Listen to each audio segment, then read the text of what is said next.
the Idries Shah Foundation podcast. Practical Psychology for Today.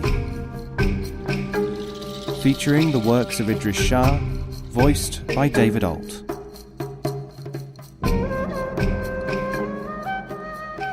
Welcome to the Idries Shah Foundation podcast. In this edition of the podcast, we will hear selections from the Pleasantries of the Incredible Mulla Nasrudin by Idries Shah. This audio has been made available by the Idries Shah Foundation. Remembering. There is a game called I Remember, which has been the cause of greater suffering than almost anything else. It illustrates how difficult it is to remember even a simple thing for any length of time. Two people make a pact to practice I remember. Thenceforward, every time one of them hands anything to the other, the recipient must say, I remember, when he accepts the object. The first person to forget to say this phrase under these circumstances loses the game and pays a forfeit. Nasrudin had an I remember duel with his wife. The honours were even, and they almost lost their reason passing objects back and forth until neither could stand the pace much longer. The mullah devised a plan. He went on a pilgrimage to Mecca. When he came back several months later, armed with a gift to hand his wife, finally to win the game in the excitement of the reunion, she met him at the gate. In her arms was a bundle. I am not going to take it, said the mullah to himself. But as soon as he was within a few paces of her, she said, Here is your new son. The mullah, overcome with joy, took the child into his arms and forgot to say, I remember.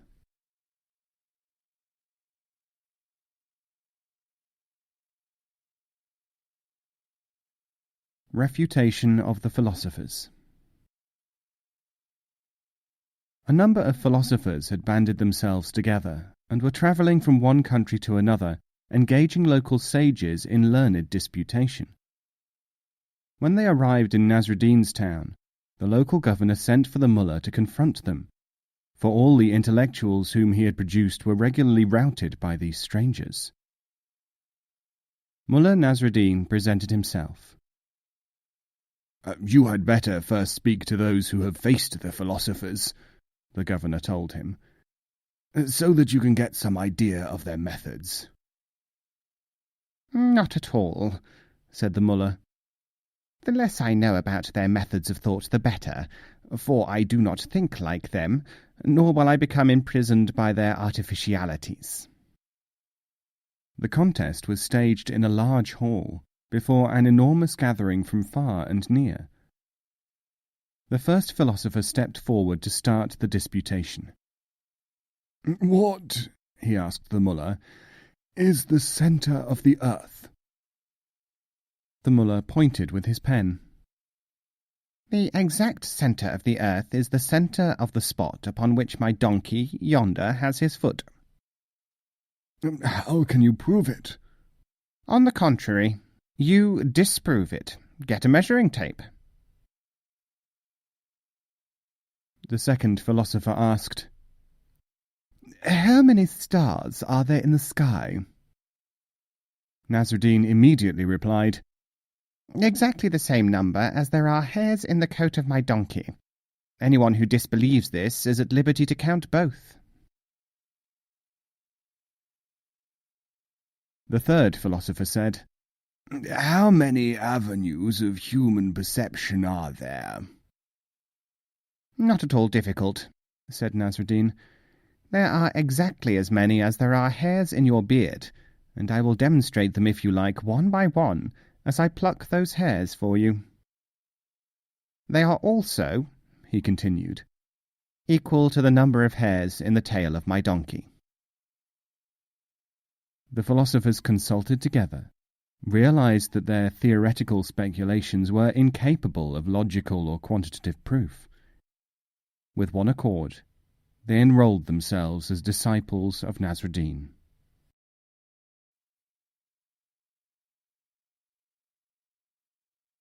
Ask me another. According to the general opinion of the uninitiated, mused Nasrudin as he walked along the road, dervishes are mad.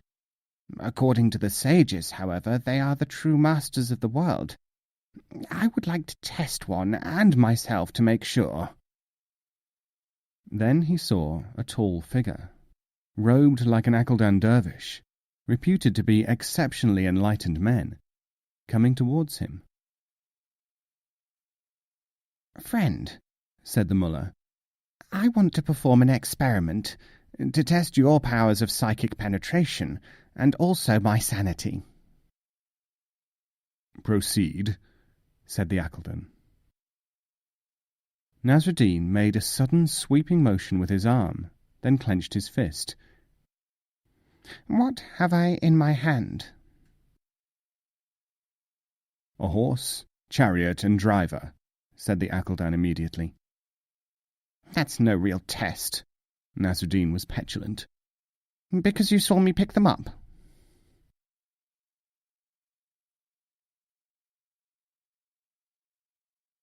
The reward. Nasrudin had some good news for the king, and after a great deal of difficulty managed to gain an audience, although by tradition every subject theoretically had the right of immediate access to the court. The king was pleased with what he had been told. "Choose your own reward," he said. 50 lashes, said Nasrudin. Puzzled, the king ordered that Nasrudin be beaten. When 25 strokes had been administered, Nasrudin called, "Stop!"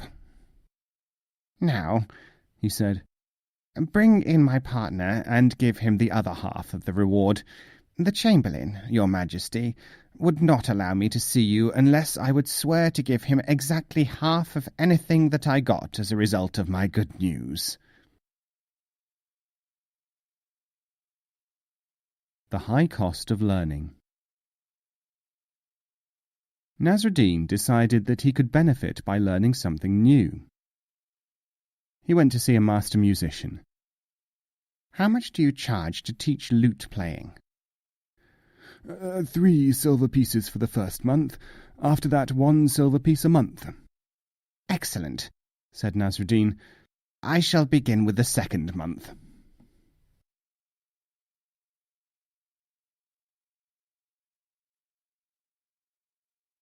The spiritual teacher.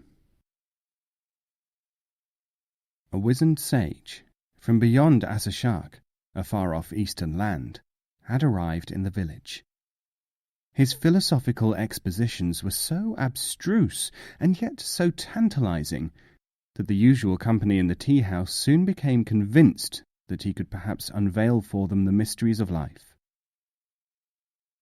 Nasrudin listened to him for a while.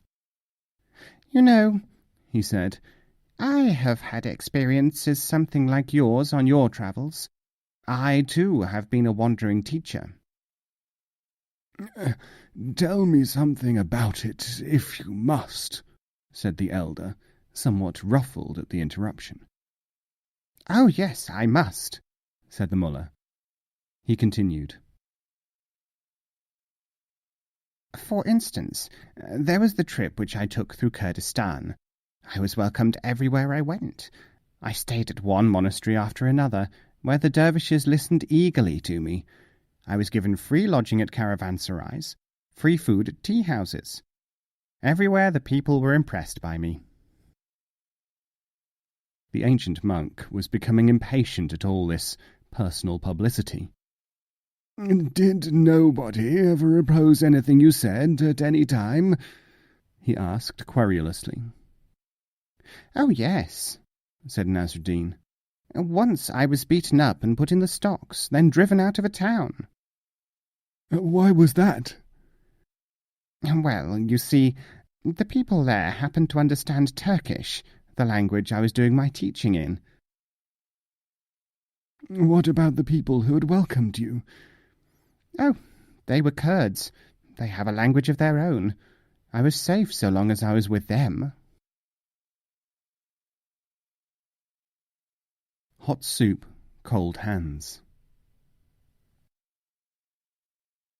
A man who had heard that Nasrudin was very wise decided to make a journey to see him.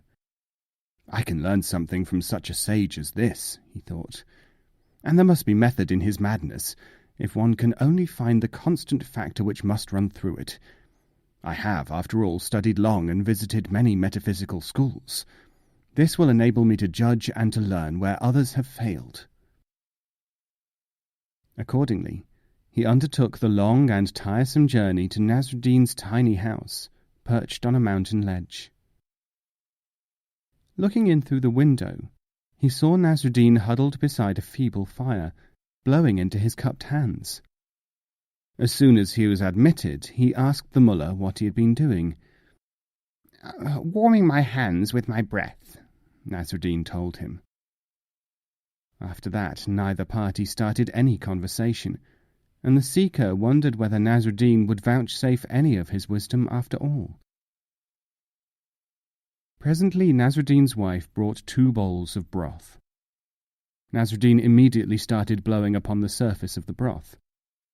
Ah, I may now learn something, said the seeker to himself.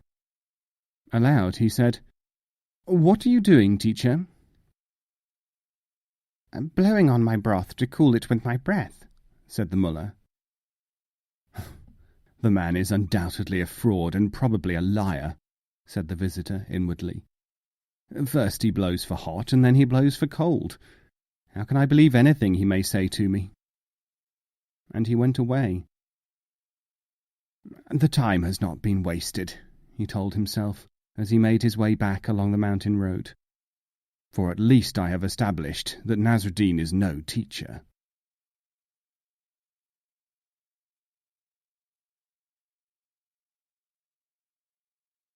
A word for it.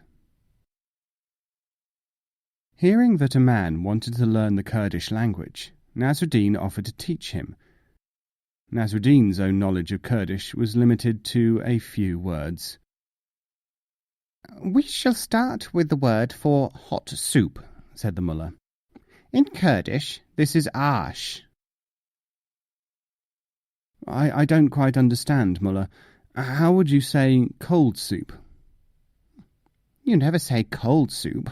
The Kurds like their soup hot.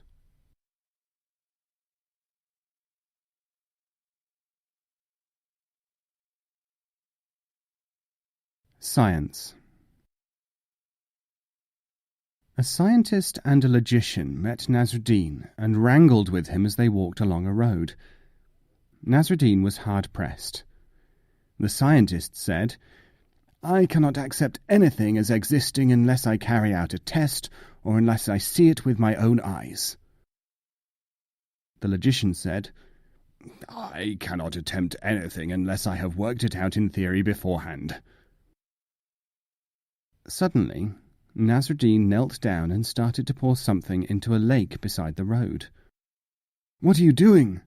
They asked together. You know how yogurt multiplies when you put it into milk? Well, I am adding a little yogurt to this water. But you can't make yogurt that way. I know, but just supposing it takes.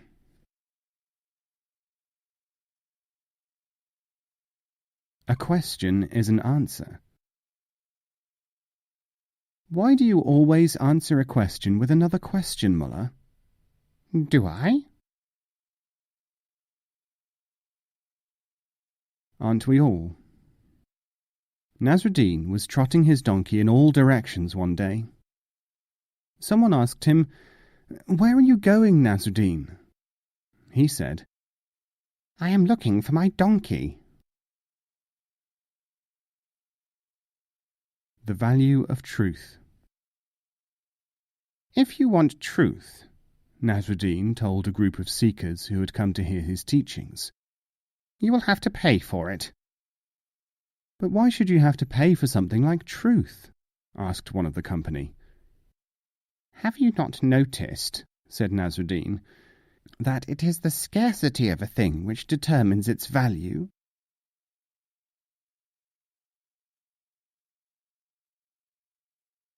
take no chances. A theologian was ill. He had heard that Nasrudin was a mystic, and in his semi-delirium convinced himself that there might be something in all this after all. So he sent for the mullah. "Prescribe a prayer which can ease me into the other world, mullah," he said, "for you have a reputation of being in communication with another dimension." "Delighted," said Nasrudin. "Here you are. God help me, devil help me." Forgetting his infirmity, the divine sat bolt upright, scandalized. "Mullah, you must be insane." "Not at all, my dear fellow. A man in your position cannot afford to take chances. When he sees two alternatives, he should try to provide for either of them working out." Guess what? A wag met Nasrudin.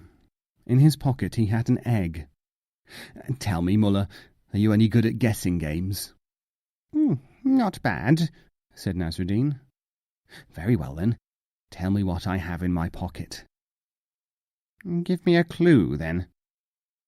"It is shaped like an egg. It is yellow and white inside, and it looks like an egg." "Some sort of a cake," said Nasrudin.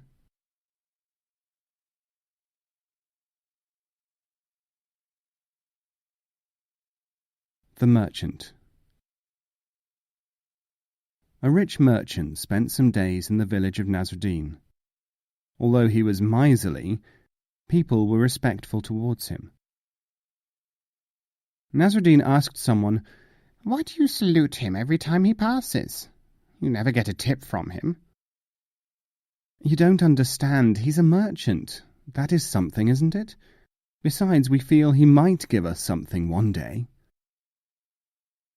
A week after the visitor had left, Nasrudin went to market. He bought a dozen watermelons at one stall and sold them at the next. He made a loss on the transaction. Then he did the same again with something else. When he had been round most of the stallholders, he went to the tea-house and airily ordered an expensive pink tea with whipped cream and flavoured with cardamoms.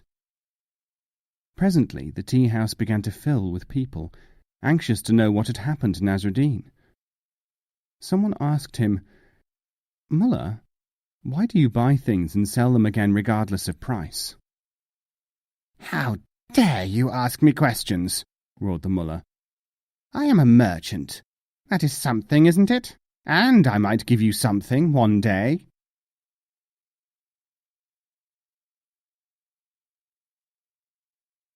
Don't run away with the idea.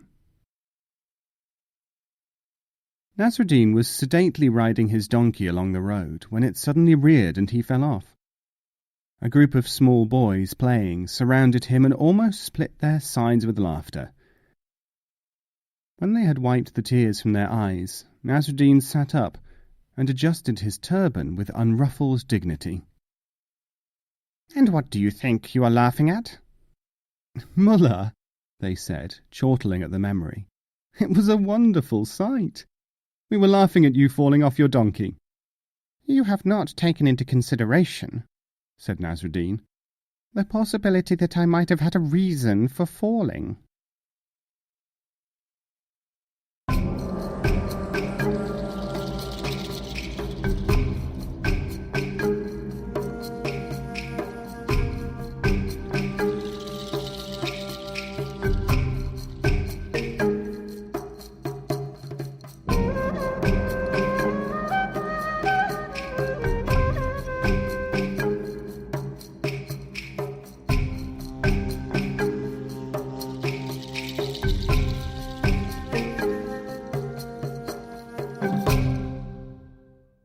This podcast is copyright 2016, the Idries Shah Foundation.